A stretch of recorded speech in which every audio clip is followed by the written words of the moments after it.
ограничение срока правления президента, законодательное закрепление нормы, устанавливающей предел на количество сроков нахождения в должности.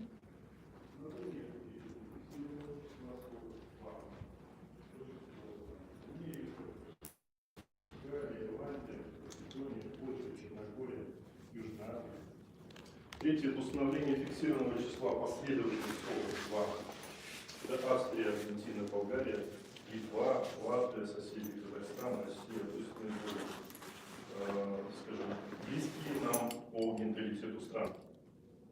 И третий — полный запрет переизбрания. Это Армения, Колумбия, Республика Корея, Кыргызия и иные. Почти во всех президентских и полупрезидентских системах Конституция устанавливает ограничения на переизбрание президента. Либо действует абсолютный запрет, либо устанавливается максимальное количество 2 срока. Либо максимальное количество последовательных сроков дважды по 4 года. Франция дважды по 5 лет, Казахстан дважды по 5 лет и Россия дважды по 6 лет. Единственными исключениями из этого ограничения в Европе являются Азербайджан, Беларусь и Кипр. А в Латинской Америке возможно Боливия, Венесуэла и Коста-Рика.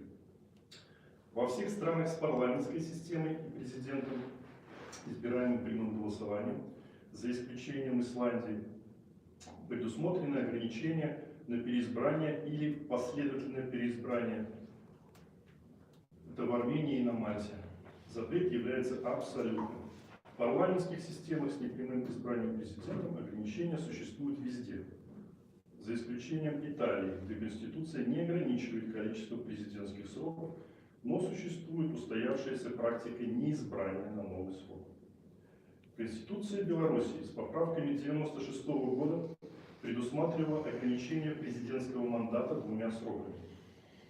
7 сентября 2004 года президент Лукашенко, находясь у власти с 1994 года, назначил на 17 октября 2004 года референдум, в ходе которого избирателям было предложено ответить на один вопрос. Разрешаете ли вы первому президенту Республики Беларусь участвовать в качестве кандидата в президенты Республики Беларусь в выборах президента? И принимаете ли часть 1 статьи 81 Конституции Беларуси в следующей редакции? Президент избирается на 5 лет непосредственно народом Республики Беларусь на основе всеобщего, свободного, равного и прямого избирательного права при тайном голосовании. Фактически этот вопрос касался как способности президента Лукашенко баллотироваться на 3-й срок, так и изменения статьи 81 путем снятия ограничения на 2 срока. В результате референдума это предложение получило поддержку подавляющего большинства. Президент Лукашенко был переизбран в 2006-2010 году и вновь избран уже на 5-й срок в 2015 году и в этом году также. В современных демократических государствах, несмотря на широкое признание и тщательную защиту принципа всеобщего избирательного права, право быть избранным может быть ограничено предусмотренными в законе требованиями. Объем права быть избранным определяется системой правления, а сама система правления определяется народом, являющимся суверенным субъектом, формирующим Конституцию. Ограничения срока полномочий обычно применяются к главе государства, в то время как в отношении членов парламента они применяются реже. Это различие обусловлено различной природой исполнительной и законодательной ветвей власти, а также различиями в отношениях между ними. Президентские режимы предоставляют действующему президенту чрезмерные преимущества при выдвижении своей кандидатуры на переизбрание. Поэтому ограничение срока полномочий призвано не допустить, чтобы действующий президент воспользовался преимуществами своего положения для того, чтобы остаться у власти и гарантировать равные условия игры для других кандидатов. Ограничение сроков полномочий президента характерны как для президентской, так и для полупрезидентской системы, а также существует в парламентской системе, где глава государства избирается прямым или непрямым голосованием. При этом в парламентских системах ограничения не налагаются на премьер-министра, мандат которого, в отличие от мандата президента, может быть в любое время отозван парламентом. В президентской и полупрезидентской системах ограничение срока полномочий президента таким образом является является фактором, сдерживающим опасность злоупотребления властью со стороны главы исполнительной власти. Такие ограничения преследуют законные цели защиты прав человека, демократии и верховенства права. Ограничение права действующих президентов на переизбрание вытекает из суверенного выбора народа, руководствующегося вышеупомянутыми законными целями в общих интересах, которые превалируют над правом действующего президента. Критерии такого ограничения должны быть объективными и разумными, и не должны быть дискриминационными, то есть должны быть нейтральными и не должны вводиться или сниматься таким образом, чтобы преждевременно отстранить кого-либо от должности или обеспечить продолжение службы лица, занимающего эту должность в настоящее время, например, путем отмены ограничения срока полномочий. Этот риск может быть предотвращен, если такими изменениями не сможет воспользоваться действующий президент. Вот такая у нас политическая записка, как вброс для диалога, исходя из того, что у нас на сегодняшний день мы видим в стране. Прошу высказываться, коллеги, ваше мнение, какие-то замечания, ваши тезисы.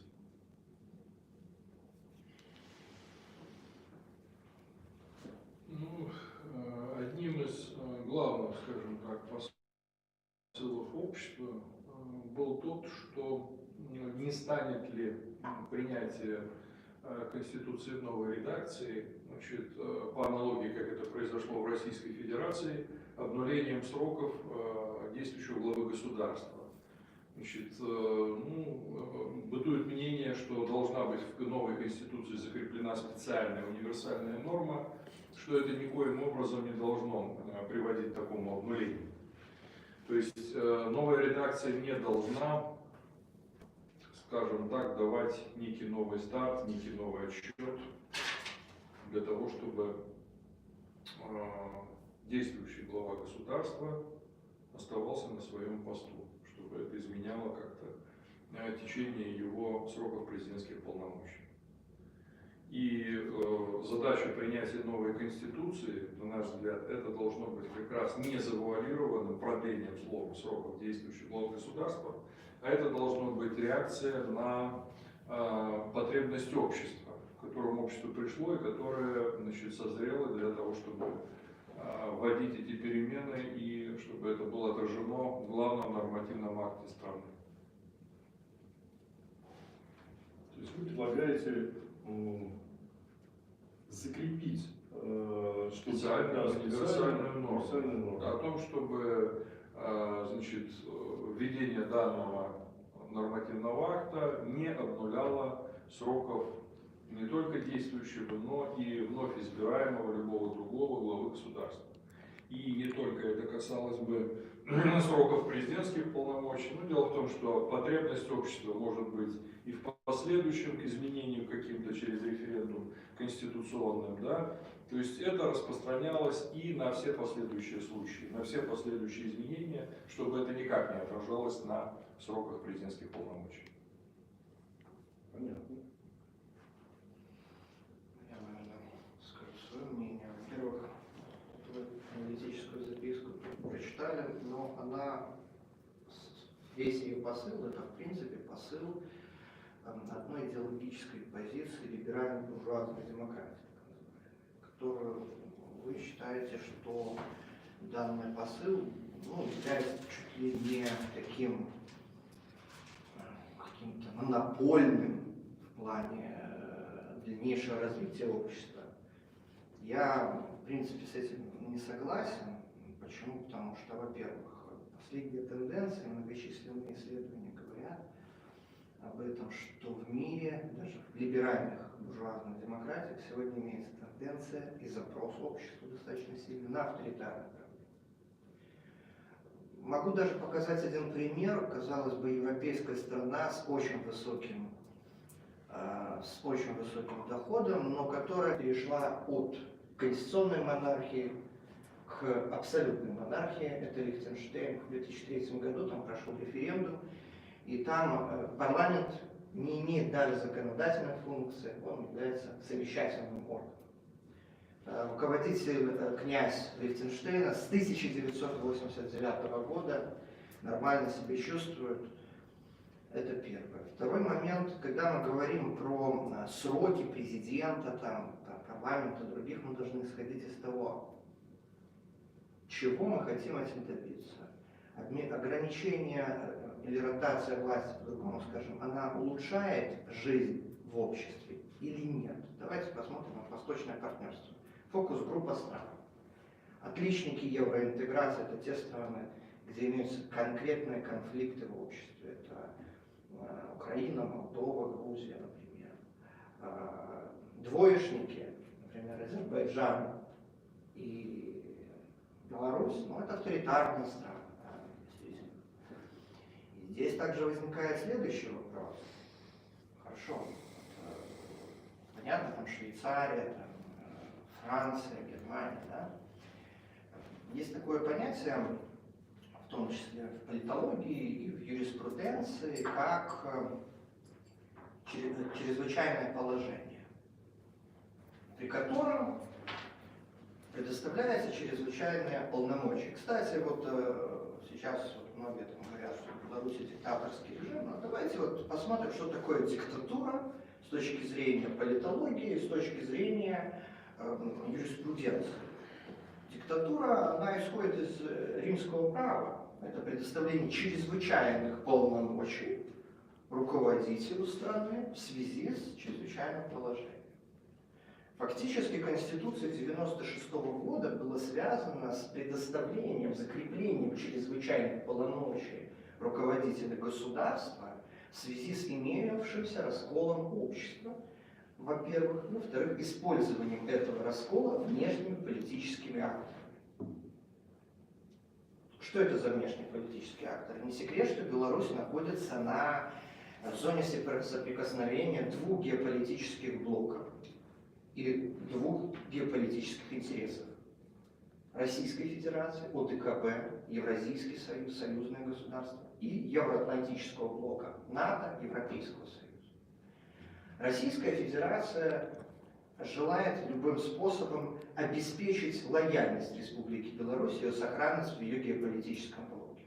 И поэтому для Российской Федерации любые либерально-буржуазные трансформации в Республике Беларусь это будет инструмент создания собственных контрагентов внутри страны для того, чтобы использовать их для большей лояльности официального Минска.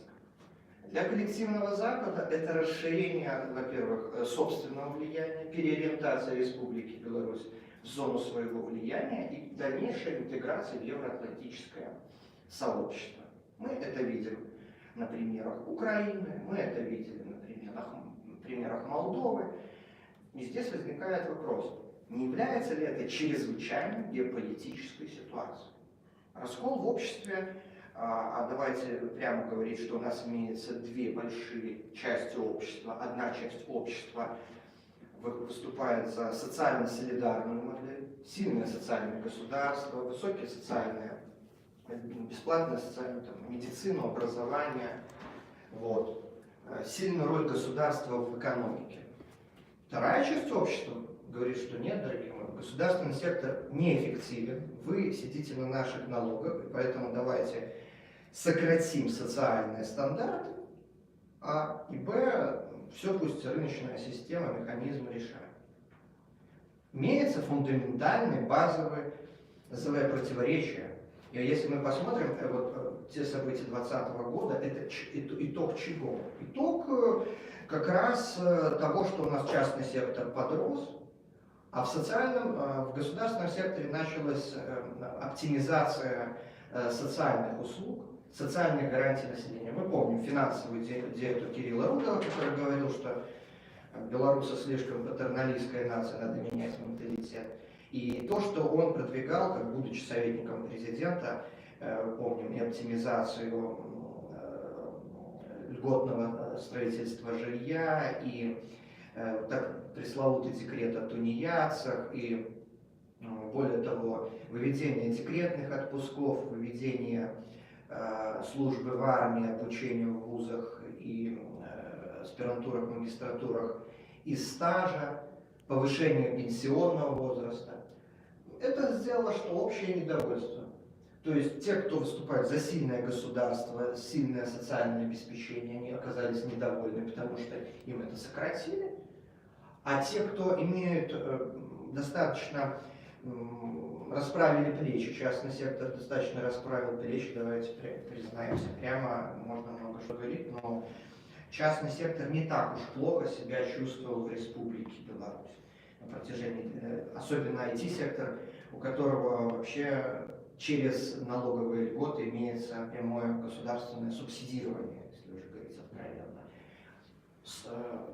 Граждане Республики Беларусь, работающие в IT-секторе, пользуются теми социальными услугами, что учителя, врачи и другие, но при этом платят налог ниже. Тем самым их вклад, как это объясняется, берется объемами и конъюнктурой рынка, потому что у них услуги дорогие. Вот. И в этой ситуации государство, как такой институт легального насилия, давайте называть государство, это институт легального насилия, при помощи своего утверждения вот этого, при помощи прямых насильственных действий пытается удержать этот баланс интересов. Ну, такой катехон, такой термин удерживающий в греческой юриспруденции, византийской юриспруденции. И вот государство плюс персонифицированное государство, вот она сегодня играет такую функцию удерживающую. Две конфликтные стороны, с одной стороны, с другой стороны, гаранта суверенитета и независимости в чрезвычайном геополитическом положении. Насколько эти функции сможет осуществлять либеральная буржуазная демократия, у меня возникают большие сомнения. Почему? Потому что нет ни одного положительного примера страны, которая, находясь на геополитическом разломе, смогла продвинуть какие-то вот эти либерально-буржуазные модели и качественно, чтобы они функционировали. Ни Украина, ни Молдова, ни Грузия в большинстве своем этого не смогли делать. Поэтому ограничение сроков, на мой взгляд, это такая вот западная система, которая даже на самом Западе далеко не всегда, как я показал пример Лихтенштейна, исполняется. Сколько Меркель, премьер-министр, 2005 года, канцлер Германии. Да, у них формально президент, но он не имеет никаких особых функций. Полномочий канцлера является фактически фактом правительства страны. То есть мы же никогда не можем сказать, что нету такой модели, как партийная диктатура. Партия все время берет 60%, формирует своего премьер-министра, можно 30, 40, 50 лет. К примеру, та же самая Япония. Либеральная демократическая партия Японии с 1948 года является правящей. Либо берем Швецию. Социал-демократическая партия Швеции, она с 30-го года является правящей. Такая же ситуация в Норвегии. То есть, понимаете, бывает же не только персональный диктатор, бывает коллективный диктатор. И, в принципе, здесь вопрос, что это будет более завуалированно и напрямую. Однако вы привели такие страны сейчас, как Норвегия, Япония, ну, в принципе, это монархия. И сказать, что с одной стороны, с другой стороны, именно либеральные демократы в Японии действительно там с маленьким перерывом, и то на Либерда на 5 лет, и то это выходец из ЛДП в Японии, да. И они вернулись опять к ЛДП. А с другой стороны, в Японии в парламенте представлено около 9 партий, если они не изменяют, и они имеют очень маленькое количество по процентам, за исключением одной партии, назовем ее так, аграрной. Да? Там всякие партии. Ну и, в принципе, у них все очень сбалансировано. Это пример как раз либеральной, демократической, такой, вполне себе устойчивый. Но они на острове, на них никто не нападает, я целиком с вами соглашусь. Вот. С другой стороны, и как говорить, что да, мы находимся на разломе, скажем, вообще цивилизации, да? Ведь восточная и западная цивилизации. У нас с другой стороны присутствуют люди и католики, и православные, и даже немного мусульман, и иудеев тоже есть. Никто их права не ущемляет. Какая бы диктатура у нас ни была. Но мы-то входим в ОДКБ. Мы не соприкасаемся с ОДКБ, мы являемся его частью. Мы находимся на точке соприкосновения ОДКБ с НАТО, со стороны Да, ОДКБ. да, так, конечно, корректно, Вот. согласен. Я имел в виду На рубеже. Да. И мы видим на примере Армении, когда Армения находится у нас в зоне соприкосновения ОДКБ с вот этим союзом Турции и Азербайджана. Как действует Россия там, например, когда турки полностью заступили за Азербайджан, Россия даже технической помощи не особо давала армянскому руководству и, в принципе, играла внутриармянскую политику в рамках ОДКБ. Как бы, давайте говорить прямо, что не особо Владимиру Владимировичу нравится господин Пашинян. При помощи войны они сейчас пытаются уже манипулировать внутри армянскими позициями смены власти извне. И вот мне главный вопрос возникает, как нам не допустить то, чтобы вот эти либерально-демократические институты не стали инструментами внешнего давления, влияния. Вот Украина, давайте прямо говорить, вот она, да, там, когда слуга народа, там говорят, так, условная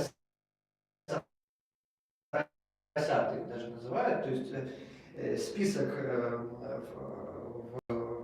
депутатов, та часть, которая условно сидит на грантовой полке, выполняет те либо иные роли из США продвигает. Либо, например, олигархов, там, Коломойского, других, да, то есть, вот, мы видим, к примеру, в Грузии, где имеется условно протурецкая сильнейшая партия, сейчас, то, что Грузия на сегодняшний день очень сильно завязана на Турцию, имеется прозападная партия. Вот. То есть Саакашвили это прозападные такие, Иванишвили, но протурецкие. А про грузинских-то и нет. Вот в чем дело. Да, у них большая проблема. На этот счет. Как бы нам не столкнуться с такой системой? У них отуричивание, у нас ополячивание? Нет, а почему? Посмотрите, ну, условно, может сделать, уже все говорят, пророссийские партии, могут сделать проевропейские партии, проевросоюзовские, имею в виду. И, в принципе, у нас и было, мы помним, 2004 год, Европейская коалиция, потом Европейская Беларусь, Санников в 2010 году выдвигался. Не секрет, что часть политических партий финансируется извне. Финансируется извне. Тот же механизм восточного партнерства, я вот посмотрел их финансовую отчетность за позапрошлый год, БХД, Белорусская христианская демократия, которая даже не зарегистрирована, но каким-то образом ей дают грантовую какую-то помощь через восточное партнерство. Это же нонсенс. На этот счет имеет место быть. Но она столько лет не зарегистрирована. Что можно и дать финансовую помощь. Тут вопрос в том, что, я полагаю, государство должно опережать желание общества, то есть в самоуправлении. А у нас партии не финансируются никак, никакие. У нас их нет, парламентских партий, и ничего они не получают. Соответственно, люди, которые, назовем так, инакомыслящие, ищут финансирование и находят его за рубежом. Конечно, это неверно. Но у них нет выбора. Почему? У них есть выбор. У нас даже в своем законодательстве не запрещено членское взносы платить партии. Это извне. Это через департамент там, мониторинга, через комитет госконтроля, это под контролем государства. Исключительно. Правильно ли это? Ну, знаете, моя здесь личная позиция, что я считаю, что все политические партии должны финансироваться из государственного бюджета, а не членскими взносами. Почему? Потому что членские взносы это можно красиво обойти запрет финансирования извне и финансировать политическую партию при помощи подставных членов и их взносов изнутри, как спонсорская помощь. Политические партии из бюджета Конечно. финансируются? Так, например, я хочу напомнить, что в ФРГ, например, да, да, или в Украине, все парламентские партии финансируются из государственного бюджета. В ФРГ 7 политических партий, они имеют 7 фондов. Аденауэра, Эберта, Бёля, там, Розу Люксембург, Эразма Роттердамскую, все вот эти фонды. И они, с одной стороны, финансируют эту партию, эти фонды финансируют государство, и финансируют гражданское общество по грантовому принципу. Вот как у них действует. В России все парламентские партии финансируются то же самое с госбюджета. Я предлагаю немножко расширить эту схему. У нас политические партии, сколько там, 15, да? Вот если ты в парламент вошел, у тебя одно финансирование. Если ты вошел в местные советы, у тебя другое финансирование. Но в партии должны финансироваться изнутри, если мы хотим, чтобы их не финансировали извне. Это моя личная позиция. И второй момент, в Конституции надо вписать, что политические партии не имеют права финансироваться извне. Это должно быть прописано в Конституции, а не просто в законе. Тогда мы будем строить реально суверенное, независимое политическое поле. Плюс второй момент — гражданское общество. В чем проблема грантового внешнего обеспечения? То, что у нас нет внутренних ресурсов по финансированию. Ни одного фонда внутри. Должны быть созданы фонды по обеспечению гражданского общества. То есть подают любой НКО на гранты, какие-то проекты должны финансировать. Тогда у нас будет развиваться. И не будет у нас внешние фонды сюда приходить, а все понимают прекрасно, что тот фонд является, он ищет подрядчика согласно своей философии, идеологии и прочему. Не будет фонд Аденауэра финансировать идеологическую работу в Республике Беларусь, в интересах Республики Беларусь. Он будет финансироваться каким образом? Он будет финансировать подряды, которые будут ему интересны. Все. То же самое российские фонды возьмем. Фонд Горчакова, президентских грантов, там, Русский мир. Они будут финансировать то, что им надо на сегодняшний день. И это логично. Зачем им финансировать наши какие-то интересы? Никто, кроме нас, наши интересы финансировать не будет. Трудно не согласиться с вами в отношении финансирования партий. Вот это не тема сегодняшнего нашего круглого стола, она является его ответвлением. Безусловно, логично на один из круглых столов нам будет рассмотреть вопрос, который вы предлагаете, а именно финансирование партии из бюджета. Но надо понимать, вот вы назвали 15 партий. Что такое партия по определению? Это группа людей, которые хотят прийти к власти. А у нас эти партии, они есть, но я что-то не вижу, что они хотят прийти к власти. Похоже, там, может, из них 3 или 4 хочет, и какая-то активность есть.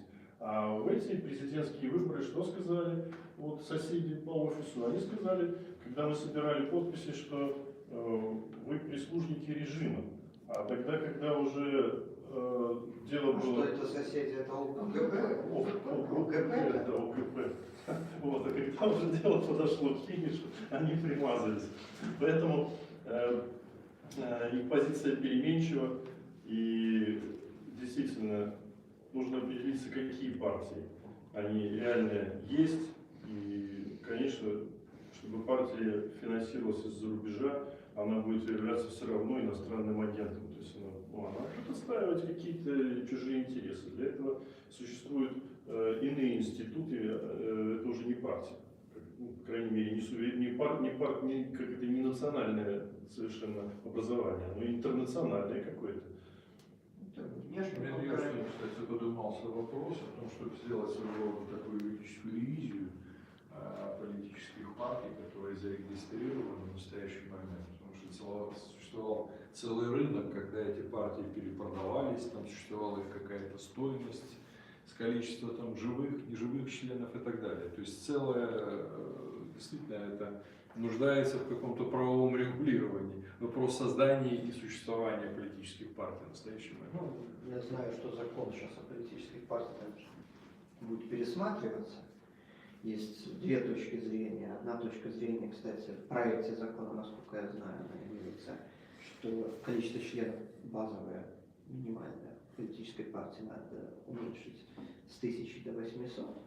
Другая точка зрения, что зачем нам таких куча карликовых партий, пусть мы сделаем, повысим наоборот до 10 тысяч членов, но тогда у нас будет 5 сильных партий, реальных. Вот. Не знаю, как ну, наверное, другие партии, чтобы выжить, они каким-то образом объединяться, но у нас сколько социал-демократических партий? Только зарегистрированных, по-моему, 4 или 5 даже. Только социал-демократических партий. Вот, поэтому... В основном вопрос, могут ли люди объединиться, исходит из их личных нереализованных амбиций. Поэтому их партий может быть много, социал-демократических, но они отстаивают интересы, скорее всего, просто конкретной группы людей, которые себе навесили виртуальные должности председателя, зама, думаю, что они молодцы. Ну, так а в чем проблема вот этих партий? Потому что вот их вот это внешнее грантовое обеспечение превратило в паразитарные партии. Когда-то Александр Мельникевич сказал одну очень важную вещь, когда после 96 года партии, когда оппозиция отказалась работать в легальном политическом поле и участвовать в выборах, тогда от нее начали уходить люди. Ну зачем? Мы бойкотируем, мы бойкотируем, мы бойкотируем. Если нет партии, не является инструментарием в каких-то достижениях политических целей, она перестает быть функциональной и потребной. И они, помните, был такой господин Ханс-Георг Вик, может. Вот. Он фактически такой архитектор современной белорусской оппозиции. В каком плане? Ему страшно не нравился Поздняк, но его выбросил. Он расколол БНФ, сказал, значит так, Поздняк авторитарист, да, вот Лукашенко только белорусская мова. Нам надо такие партии, как на Западе, под таким схемам. Второй момент, чтобы они нами финансировались. Почему? Потому что если они нами финансируются, они будут продвигать наши мнения. Вот. И с этого момента, если мы посмотрим, политическая оппозиция сразу пошла вниз, вниз, вниз, вниз. Люди оттуда стали уходить, кто в бизнес, кто в культурную сферу, кто куда. И вот эта избирательная кампания 2020 года, она, почему старая оппозиция никак себя не проявила вообще? Потому что к ней нету доверия. Вот если даже сегодня спросить, как вы доверяете там УГП, БНР, вообще позиции политической, скажут, что нет. И вот в чем нонсенс этой избирательной кампании? Люди готовы были голосовать за любого, там, даже не критично. Я был с многими разговаривал, мне нравится формула американская на этот счет. Надо голосовать за меньшее зло. Во-первых, идеализм весь пропадает, мы уже всех признаем злом. Второй момент, то, что мы должны рационально мыслить, как-то выбирать. А когда мы выбираем за все хорошее против всего плохого, тогда получается, что мы сами себя обманываем. Потому что мы ставим идеалистические какие-то шаблоны, идеи в центр. И вот эти шаблоны идеи, они туманят людям глаза. А давайте признаемся, что именно в России, в Беларуси, в Украине, в Молдове голосуют не за меньшее зло, а за вот эти красивые обертки, к сожалению. И это результат того, что у нас имеется гражданская безграмотность. Люди просто не знают, что такое гражданское общество, что такое быть гражданином, какую ответственность нести. Получается то, что вышло в 94-м году? Если уже... Да. Ну, в 94-м я это когда-то назвал, в 2015 году писал статью. Не статью, у нас был круглый стол в Белорусской думке, я это назвал консервативной революцией. Когда люди посмотрели 92-93 год, если мы сравним с Россией, да, вот в России, когда расстреливали Ельцин Верховный Совет, то Лукашенко, он являлся вот этим красно-коричневой мечтой белорусского народа. Я тут пристроюсь, можно? Вот что у нас получилось на самом деле. Это было нонсенсом таким, сильнейшим нонсенсом, поэтому многие вот конференции проходят, когда начинают анализировать Беларусь. Беларусь это не среднестатистическая европейская страна и даже не восточноевропейская. Это специфическая страна, которая специфична в мировоззренческом понимании, в той политической модели, которая у нас есть. Да и больше скажу, не надо этого бояться, извиняюсь, в ментальности. То есть, и итогом вот это стала политическая модель. То есть, то, что проиграло в России, то, что проиграло в Украине, то, что проиграло в Молдове, в Беларуси в 1994 году выиграло. Вот. В чем дело? Люди голосуют по настроению. Не на основе каких-то долгих логических своих заключений, еще чего-то. То есть в этой избирательной кампании дело о, скажем, конкуренции программ кандидатов в президенты даже не дошло. И поэтому оно отличалось наибольшим эмоциональным накалом. Люди видят текущую ситуацию в стране, их это не устраивает, и они хотят изменений, хоть с каких-либо. Вот и получается то, что мы имеем на сегодняшний день. То, что люди недовольны, они хотят изменений. Ну, это же эмоциональное недовольство.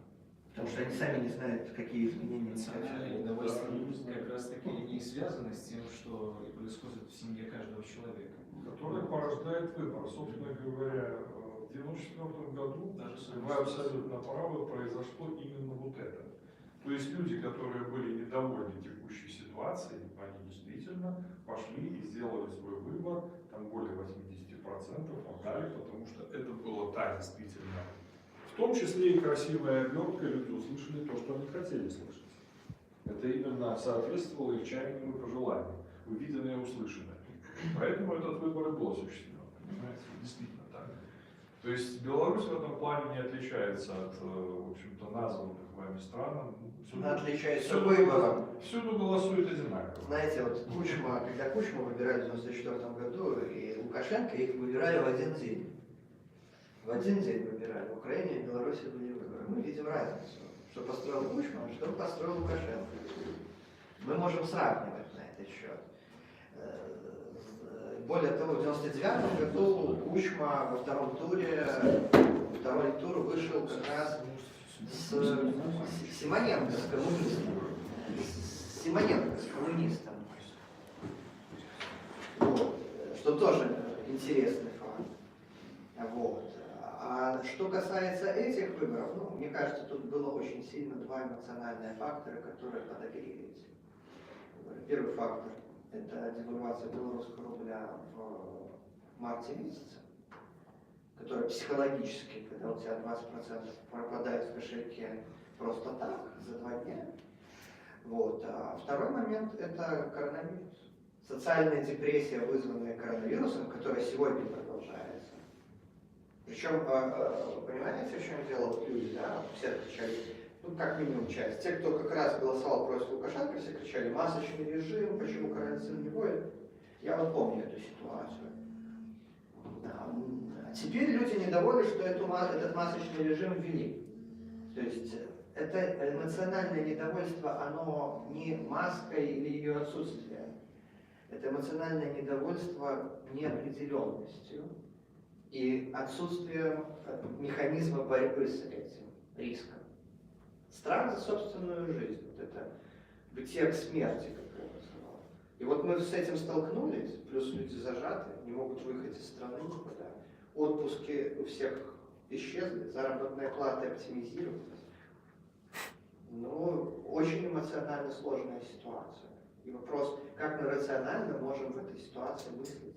Не будет ли наша трансформация, вот сейчас, которая происходит, трансформациями, исходя из этого субъективного случая, когда вот у нас много психологического навалилось внутри, и мы что-то хотим сделать, как-то вот психологическую разгрузку произвести, мы ее произведем благодаря изменению Конституции, еще чему-то. И в результате получится, что мы, когда изменим вот эти все параметры, мы вот это этим субъективным временем, субъективной своей психологической потребностью изменим очень большой промежуток нашего времени, нашу судьбу.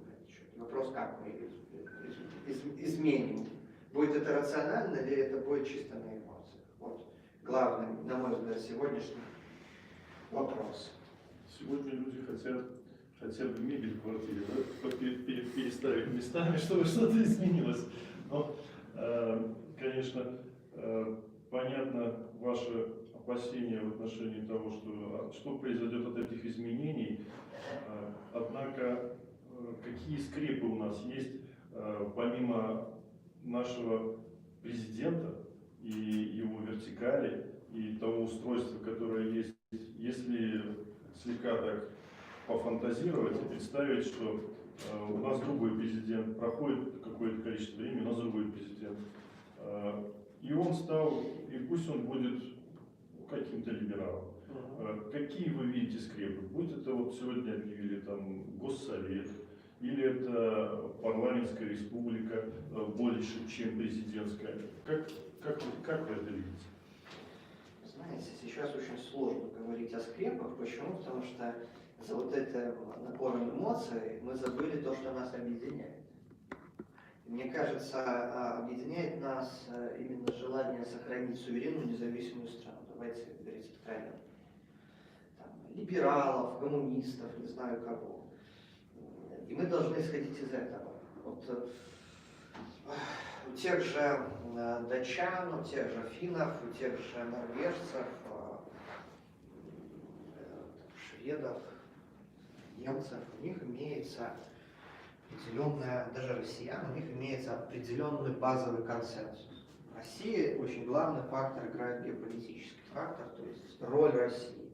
По телевизору порой показывают ее большую роль, нежели ту, которую она играет на самом деле. Потому что есть потребность в этот счет общества.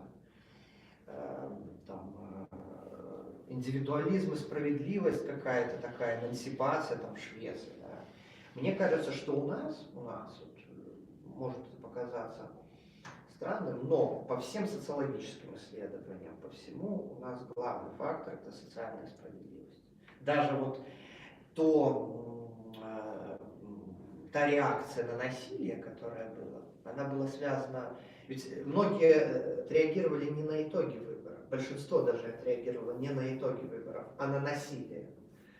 Во-первых, потому что белорусское общество жило в парничке и не видело, что такое же самое насилие там где-нибудь в Германии, во Франции. Это работа полиции, милиции. Водометами нас не разгоняют. Да, это с одной стороны. С другой стороны,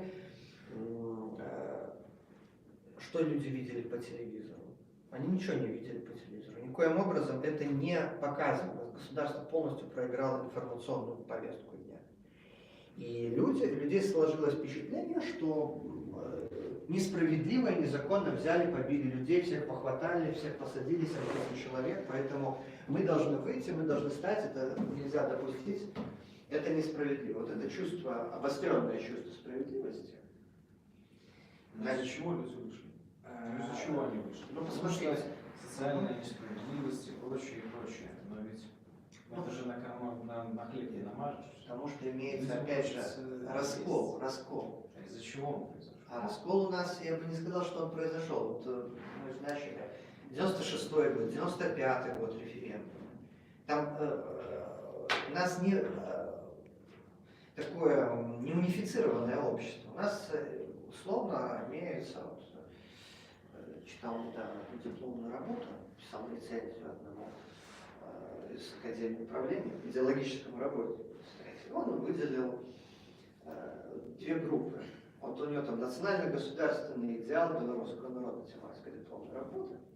И он выделил два национально-государственных идеала и говорит, что у них есть диалектическое противоречие. Социально-солидарный идеал, то есть такой вот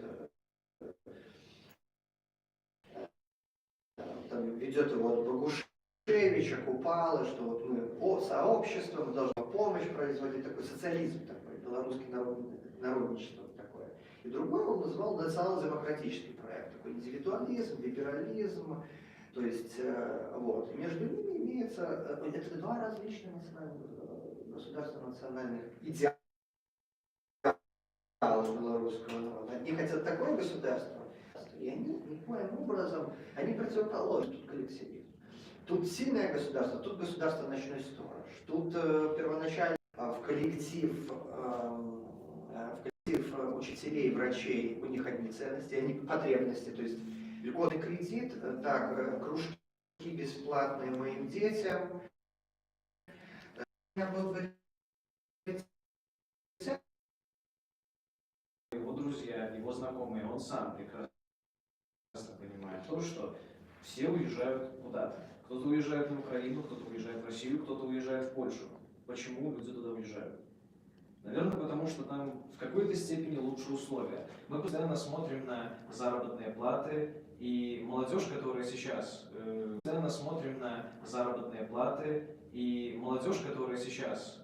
у нас даже вот выступает на улицах с митингами и прочим, с тем, что люди недовольны.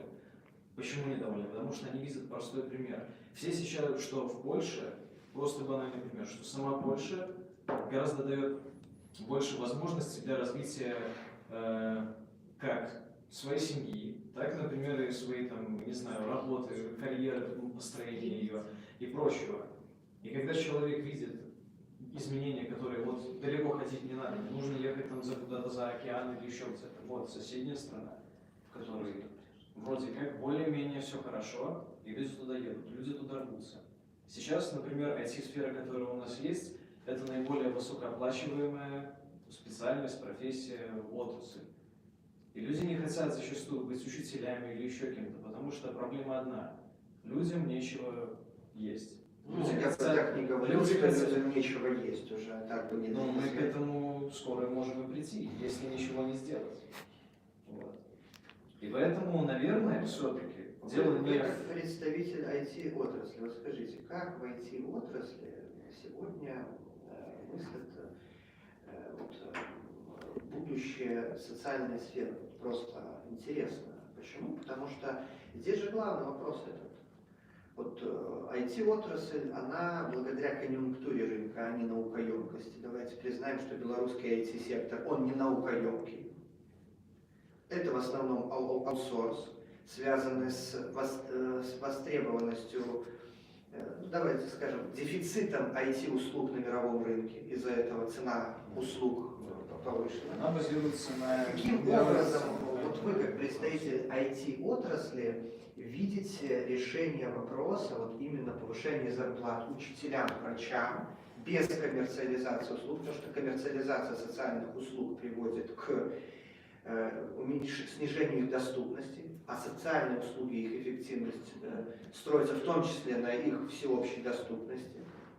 Вот как вы это видите? Ну, как минимум дать свободу предпринимателям.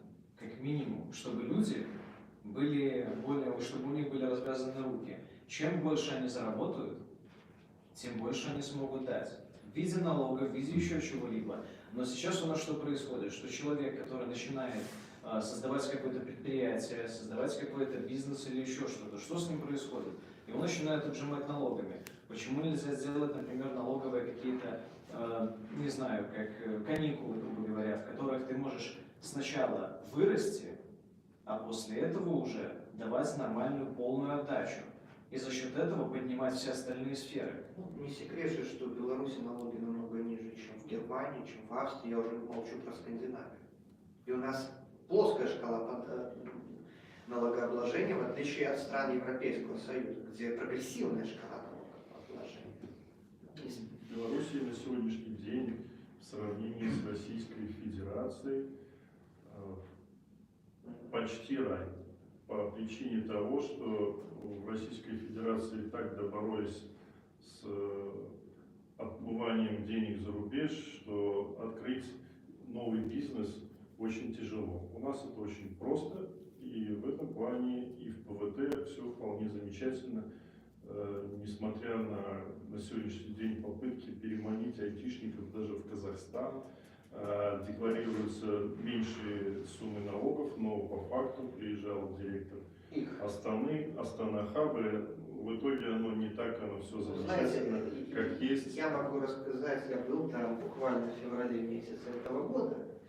Он приезжал вот, Вот. месяц Я у них назад. спросил, сколько вы зарабатываете средств? Они говорят, мы ничего не зарабатываем. У них, вот, например, у них есть арбитражный суд по англосаксонскому праву, он существует, там, арбитраж это 5 лет, там одно только дело было рассмотрено. Надо понимать, что в Казахстане многие институты делаются не для того, чтобы они работали, там, инструменты, а показывают просто для статусности. Для Декларация, статусности. Они много сделали, но выручка у них пока вообще ничтожная, это на уровне до 200 миллионов долларов они выручают. У нас цифры ну, на 20 раз, наверное, повыше, как минимум, будут по итогу. Ну, так, а я вот расскажу случай. Буквально в субботу в Солигорске разговаривал с преподавателем, преподавательским коллективом одной из гимназий, и они мне вот задали такой вопрос.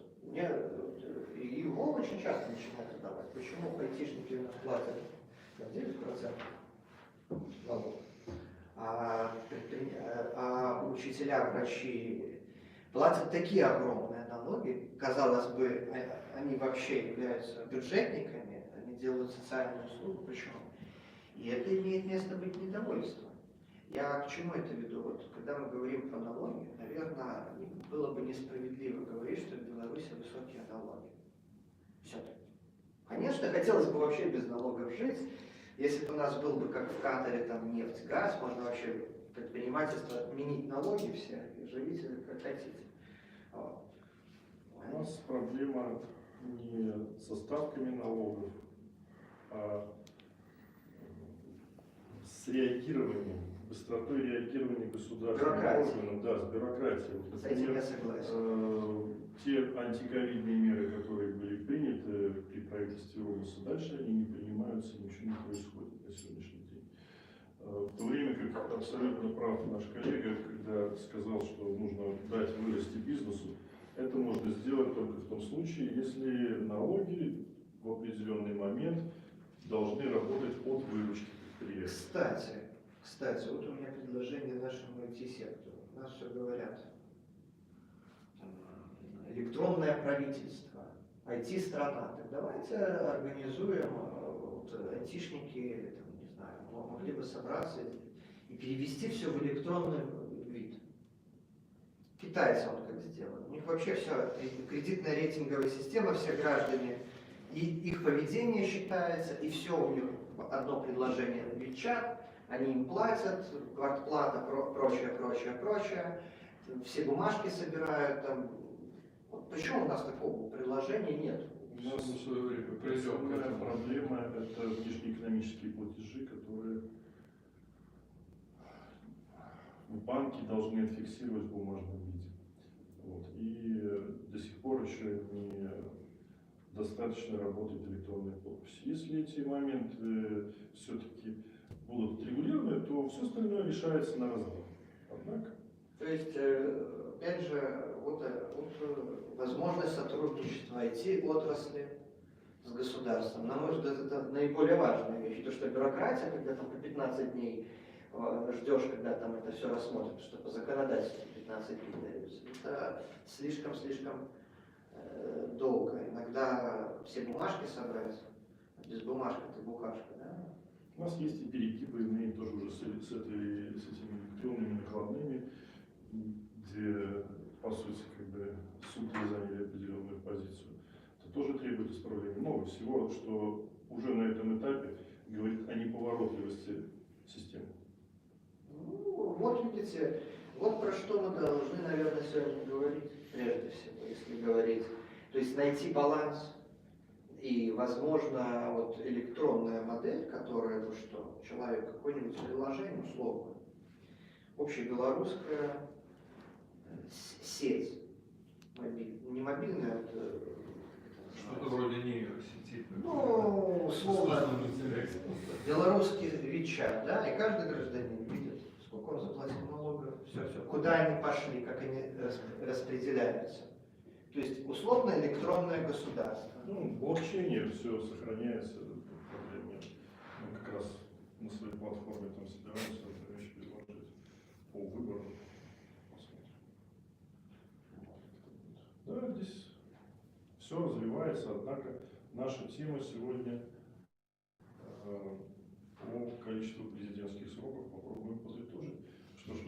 Сегодня мы говорили за один стол, да? А вы уже, я извиняюсь, да, что опознал, сдавал тест. Вы знаете, что ковид многих порубил. Олег Сергеевич Гайдукевич не смог сегодня принять Тоже участие. ковид у него. Он последний из комиссии здоровый был. То есть у него легла вся комиссия в полном составе. Вот, сегодня с утра он сказал, что чувствует себя плохо, то есть планировал принять участие, но говорит, побежал сдавать тест. Вот, то же самое я сдал тест. Завтра будут результаты, но вроде бы мы все пока в строю. Я не знаю, вы обсуждали нашу, то есть круглый стол демократических сил проводит серию в рамках национального диалога, серию круглых столов. Круглых столов, посвященных конституционному законодательству.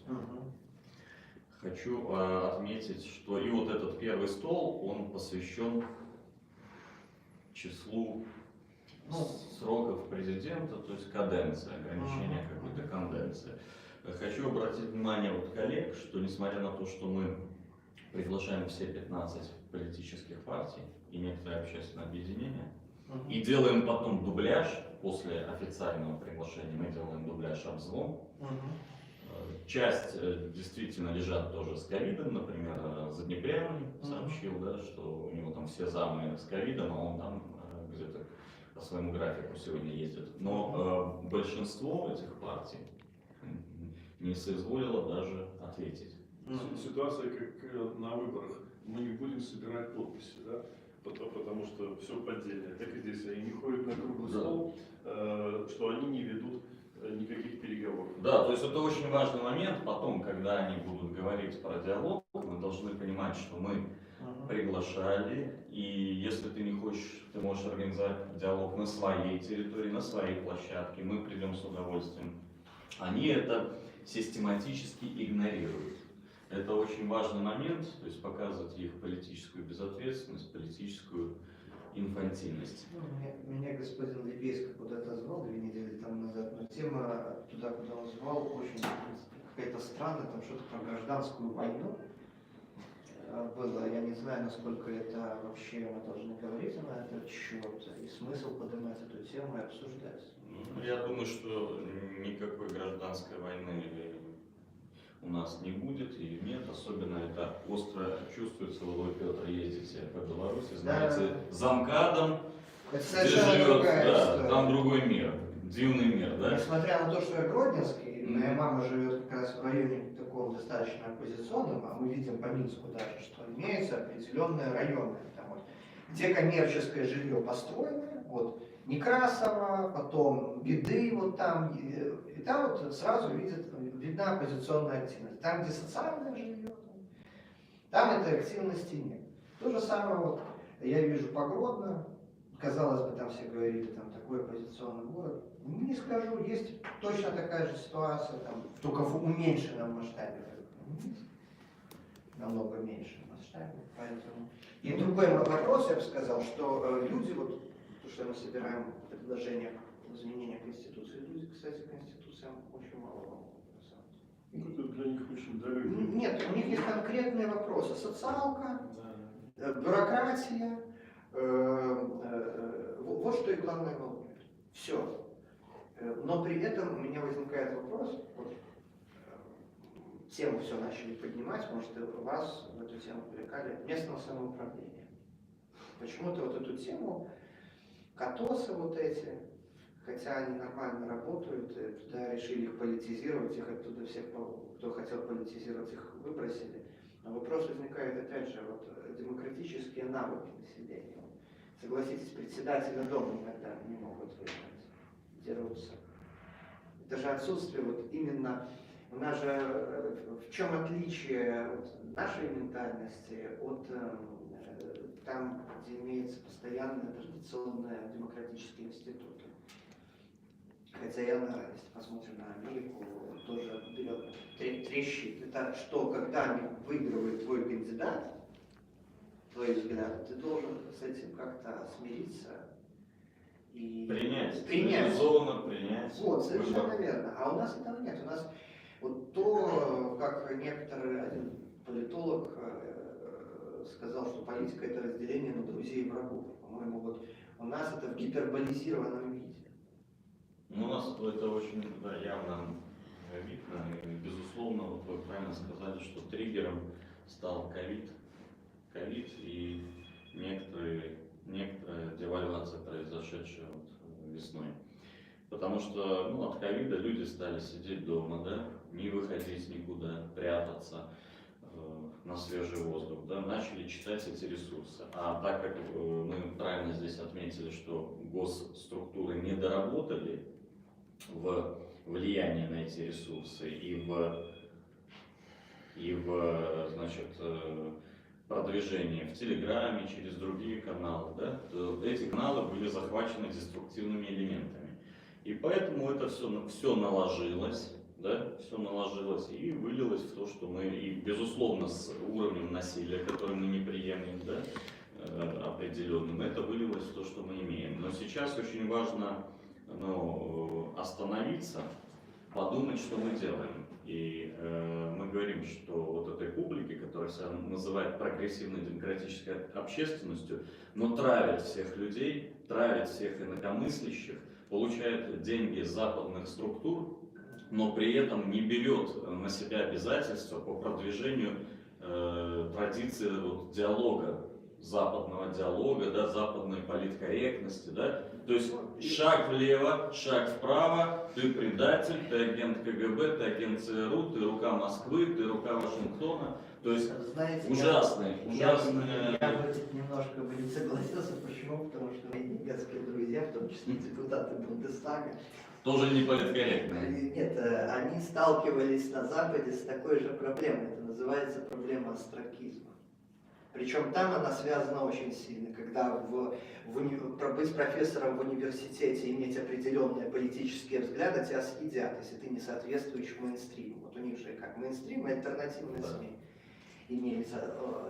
На нас это спроецировали, и мне кажется, это далеко неправильно. Почему? Потому что когда людей просто-напросто из-за их политических взглядов начинают травить, я-то человек не пуганный, а вот у меня мои однокурсники, понимаете, люди учились там со мной, да, многие, которые работают в госорганах, другие там в оппозицию пошли. Когда, представляете, перед выборами все так политизировались, одни других травят, другие первых травят. То есть вот этот буллинг, вот эта травля, причем в самых низких формах, она, конечно, недопустима. Не просто недопустима. Мне кажется, тут надо психологическая помощь нашему обществу, психотерапевт. Да. Не какая-то конституционная реформа сейчас должна быть, сейчас должна работать психотерапевты с людьми. Одно другому не мешает. Почему? Потому что, факт остается фактом, условно. Секта свидетелей света, условно, Ябацкий, да, и все они вот так живут каждый в своем мире и не видят друг друга. Вот в чем дело. Так, именно, я добавлю, что именно с этой целью мы и создали нашу площадку, да, для того, чтобы искать точки соприкосновения и чтобы вырабатывать общие какие-то решения. И, к сожалению, несмотря на это, продолжаем сталкиваться с хейтом и с буллингом, с той демократической частью, которая себя называет общественностью, которая почему-то не приемлет другую точку зрения. Более того, я хочу сказать, что, отвлекаясь от нашей сегодняшней темы, я так понял, вы обсудили уже, что два срока это идеально ввести обратно в Конституцию. Ой, а можно еще раз ограничения. повторить? Что именно? По срокам. Да, я не знаю, вы обсудили или нет по поводу двух сроков. Да. Можно лично для меня Да. повторить по срокам наиболее оптимально? Вот что вы считаете наиболее оптимально? Круглый стол демократических сил, а вы видите, это коллектив, это не какое-то мнение одного или двух человек. Это большой коллектив представителей, в том числе демократической общественности, которая работала в полях, а не отсиживалась за клавиатурой. Мы считаем, что необходимо вернуть в Конституцию Республики Беларусь норму об ограничении числа сроков избранного президента двумя сроками. Каждый не более 5 лет. Вот это принципиальная наша позиция. Нам кажется, что это очень важная норма, которая успокоит часть общества. В то же время хочу сказать, что мы подняли вопрос сейчас и явились авторами идеи политической амнистии. Сейчас мы собираем подписи под политическую амнистию. 26 тысяч человек уже проголосовало в нашем телеграм-канале. Мы нацелимся на 50 тысяч, потому что 50 тысяч – это количество людей, которые обладают правом законодательной инициативы, ну, кроме конституционных изменений. И мы ведем неформальные переговоры с лидерами партий, которые иногда открещиваются от этих переговоров, да, ну, даже смешно слушать, вы это читаете, но мы даже не будем на этом акцентироваться. Но вы знаете, что, чему я был шокирован и что они мне сказали? Вот буквально вчера с двумя крупными оппозиционерами встречался. Слушай, а что ты вот эту двигаешь амнистию? Ты понимаешь, что тебя мы еще как-то, ну, скрипя зубами поддержим, но если мы поддержим, нам IRI и NDI не даст денежных средств. Они живут за счет вот этих двух фондов, ну, некоторых других. Ну, они нам просто не выделят денежных средств, потому что, как правильно Петр сказал, мейнстрим нарушен. А говорит, та западная, что сейчас тусовка, несмотря на то, что она сейчас там расколота, да, то есть Тихановская там поссорились с людьми Бабарыка, люди Бабарыка с людьми Латушка, все вместе с Европейской Белоруссией, все вместе с Нефтой, то есть они идут разными абсолютно колоннами, но они то же самое едины, ты, говорит, понимаешь, они мне так говорят, ты, говорит, ты понимаешь, что ты им перебьешь все карты, что им выгодно, чтобы люди сидели. И меня это шокировало. То есть одно дело, когда я слышал это с эфира государственных СМИ, да, и думал, что это пропаганда. Другое дело, когда я сидел с людьми, придет время, я назову их фамилии очередные, да, на переговорах.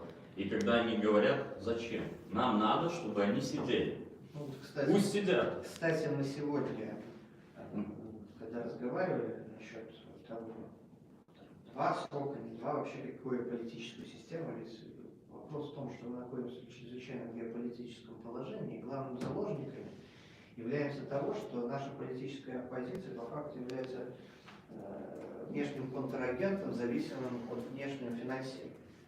Тем самым она не заинтересована конкретным каким-то трансформациям в борьбе за власть, она заинтересована в получению подрядов для собственного финансирования, казалось бы. То есть им выгодно там ходить куда-то, что-то делать, имитировать политическую деятельность в большинстве своем, причем деструктивную во многом. Почему? Потому что по мне любая политическая партия должна быть в том числе и фабрикой мысли. Она должна генерировать что-то. А когда вот, программы политических партий взять наши, программа на 2 страницы в лучшем случае. Я открываю программу немецкой политической партии, любой, там 100 с чем-то страниц, и по каждому пункту, что они будут делать, как будут делать, почему делать, экономические выкладки, социальные выкладки, социологические, там, другие. И они, Петр, они все зациклены на персоне. То есть вот у них есть конкретная персона, да, и вся их политическая борьба зацелена на одной персоне. Когда говорят, что в Беларуси такого не было, такое было в Беларуси, 96-й год, и у нас это чисто повторяется после 96-й год. Вот у нас персона, действительно, не решение вопроса, а персона. Почему? Ну, мне кажется, это связано с определенными особенностями психики, потому что персонификация – это самый примитивный уровень политической борьбы.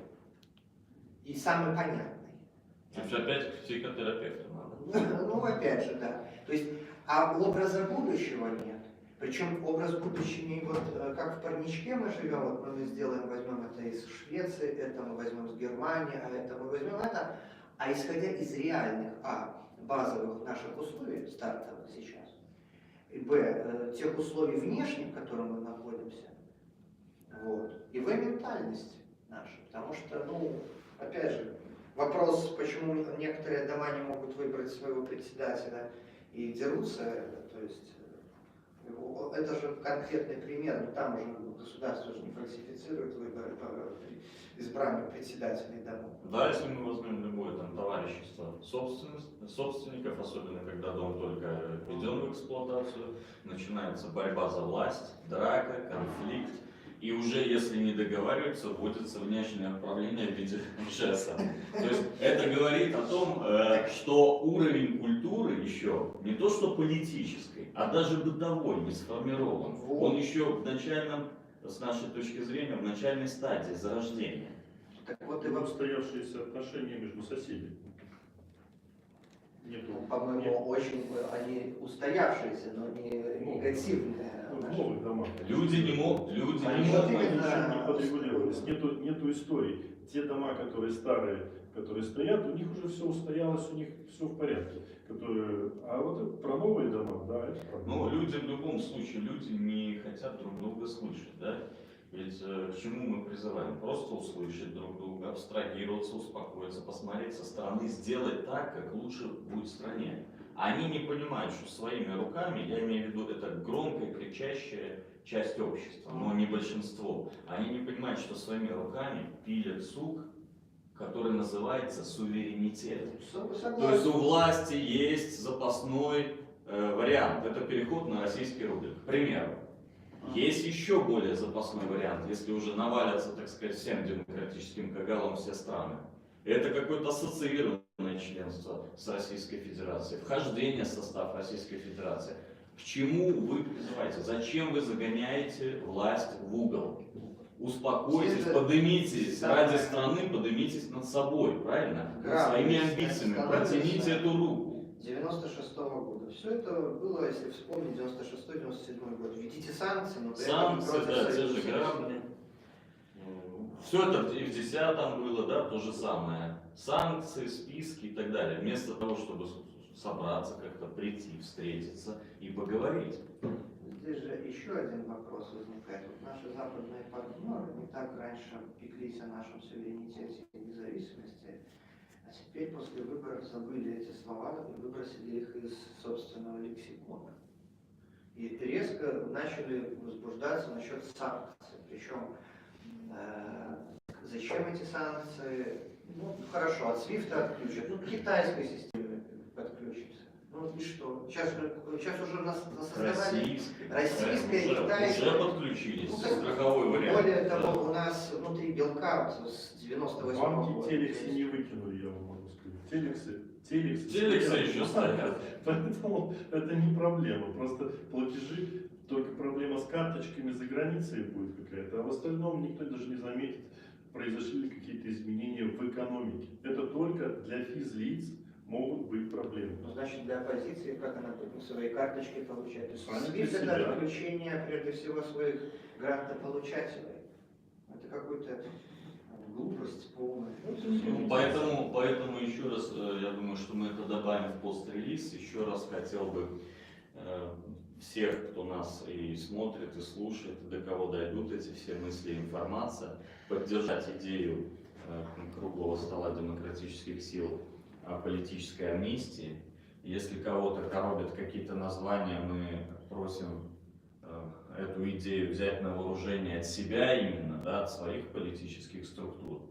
Потому что нам кажется, что освобождение большинства политзаключенных или обвиняемых по версии следствия, которые поддались эмоциями, не связаны с насильственными действиями, да, в отношении правоохранительных органов, нам кажется, что их освобождение, да, то есть это благородный шаг, который и они оценят, и общество. То есть каждый из нас допускает какие-то ошибки, особенно под воздействием однобокой информации. И мы очень просим и активистов демократических, и, как я называю, сетевых хомячков успокоиться и хотя бы поддержать идею политической амнистии, которую мы сейчас выдвигаем. Это единственный вариант на сегодняшний день, как мы видим, вытащить наших ребят, наших коллег из стен следственных изоляторов. Очень просим еще раз обратить на эту проблему внимание.